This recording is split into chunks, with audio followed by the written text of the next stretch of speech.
Hi, my name is Brigitta and I want to thank you for joining me on this short video lesson on how to make a pattern for a wet felted hat. To be blocked on a hat block like a variety of ones that I have here. So in this lesson you're going to be learning about the tools and materials that you'll need. I'll show you how to measure your head. And because felt shrinks when you're working with it, we need to increase the size of our pattern. And so I'll be giving you those calculations to adjust for shrinkage. I'm going to show you how to draw and cut out your pattern.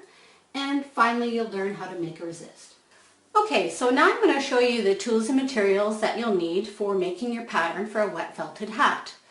First of all, you'll be needing some paper. Brown paper works great. We're going to be drawing our pattern directly onto this. We'll be needing a flexible tape measure to measure the circumference of your head as well as the ear-to-ear measurements. We'll be needing some marking materials. Could be Sharpie, pen, pencil. Drawing that directly onto the paper or the fabric. Of course, you're going to need some scissors. And when we make the pattern, you're going to need to calculate, because wool shrinks, to make your pattern a little bit bigger. And if you're bad at math like me, you'll be needing a calculator. When you want to actually use your pattern, I'm going to suggest that you make a cardboard resist. So I've broken up some cardboard boxes. We'll be using those. And if you like your pattern and want to make a more permanent pattern for later use, I'd suggest something like this yoga mat that you can reuse later. Great, now we're ready to measure our head. First we're going to do the circumference. Here's where your flexible tape measure comes in. You're going to place it just around where your head, where your hat's going to sit, and take a note of the measurement. Second measurement we're going to take is the ear-to-ear measurement, so the same thing. Right around to the ear, take a note of that, and write that down.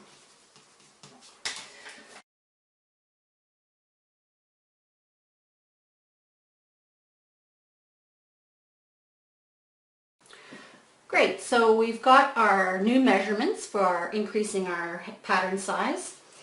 And what we're going to do now is actually draw it out on the piece of paper.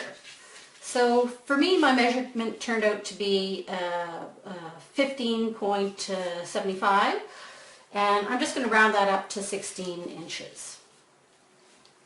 Okay, so I'm going to make a mark here, and a mark here. And I'm also going to make a mark at the midway point, so 8. And I'm going to connect that.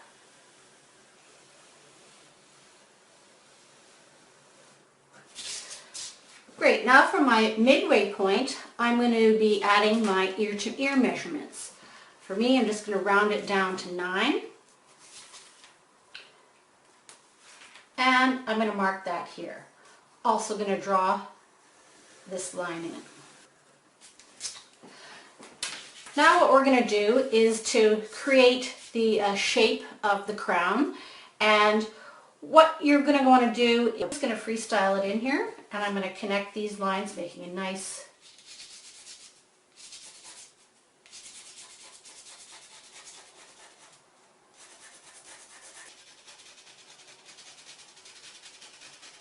I'm satisfied with something like that. If you want to recreate the exact same shape on the other side, what we're going to do is fold this down the center,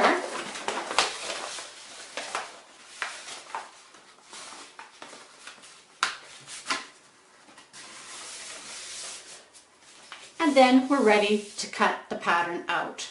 Okay, we've got our basic pattern now, and this you can always keep as a template. But if you actually want to use your pattern, you're going to need to put it on a resist. So I'm simply going to transfer this pattern onto a piece of cardboard, and after that I can use the cardboard in the hat I'm going to be making.